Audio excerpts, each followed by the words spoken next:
уважаема госпожо председател, уважаеми дами и господа народни представители, уважаеми господин министър. Да върнем дебата в същността и да спрем с толкова много изказвания, които почваме да се повтаряме, но да си кажем истините такива каквито са и всеки сам по съвест да прецени какво трябва да бъде. Първо, в България има приета стратегия за развитие на висшето образование до 2030 година. И ако тази стратегия се спазваше, в момента нямаше да обсъждаме изменения в Закона за висше образование. Ако бюджета за висше образование не бе паднал на 0,6%, нямаше да има нужда от това отчасти унизително отношение в част от колегите към академичния състав в Република България. Асистентите, най-уязвимата група от академичния състав.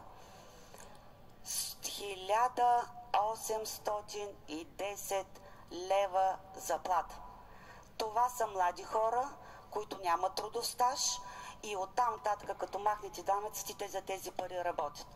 За всичките колеги, които са в системата на висше образование, знаят много добре колко трудно вече успяваме да намериме най-добрите си студенти, които да искаме да бъдат докторанти, да искат да останат да работят като асистенти. Справка: 1850 лева или 60 плюс 200 лева за храна касиер-продавач.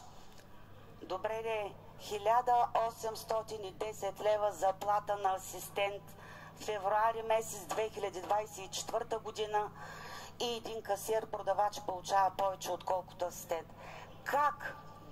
Как всички ние, които работим в системата на висше образование, можем да мотивираме младите хора да останат да работят? Това е едно от нещата, които променяме през Закона за висше образование. Да обвържим 125% от средната брутна заплата да бъде заплата на асистент. Къде остана и другото? Докторанти. 150% от средната заплата, 1400 и малко, нали, няма 1500 лева. Стипендията на докторант. Че кой млад човек да дойде, да се мъчи, да прави докторантура при тези условия? Уважаеми колеги, 33 висши учебни заведения, над 10 000, приблизително 10 400 човека академичен състав, който работи. И вече 2 часа продължават едни дебати, които не разбирам. Виждам какво става от лявата ми страна. Не разбирам защо е необходимо. Факт. Мина на първо четене с всички гласове за. Мина през комисия на второ четене. Моля всички да ме чуете. На второ четене се отразиха промените, които дадаха от Продължаваме промяната. Разширяване на обхвата на влияние на този законопроект с включването на разни изследователи, нали, като за ангажираност, и Българска академия на науките, Селскостопанска академия. По отношение на финансите, вече няколко пъти го казахме. Оттам и по начина и механизм, за който се намират пари за отпадането на таксите, ще се намерят пари и за научно-преподавателския състав, за академичния състав в българските висши учебни заведения.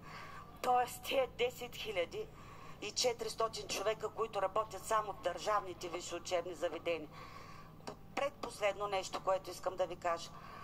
Законопроекта с неговите изменения след толкова работа с работни групи е консенсуснен и одобрен съгласено с съвета на ректорите, с синдикатите, с колегите от парламентарните групи, и в момента е твърде неразбираемо поведението на парламентарната група на Продължаваме промяната.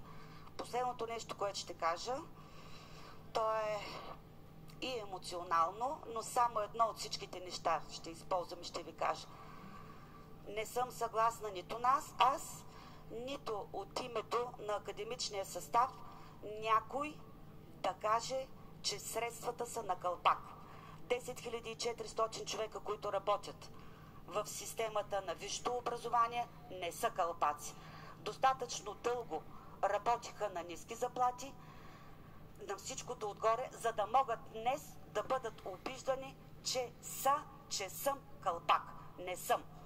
Затова моля разумно да подходиме, да си подкрепиме системата на висшето образование. Времето, госпожо Хамза. Последно изречение.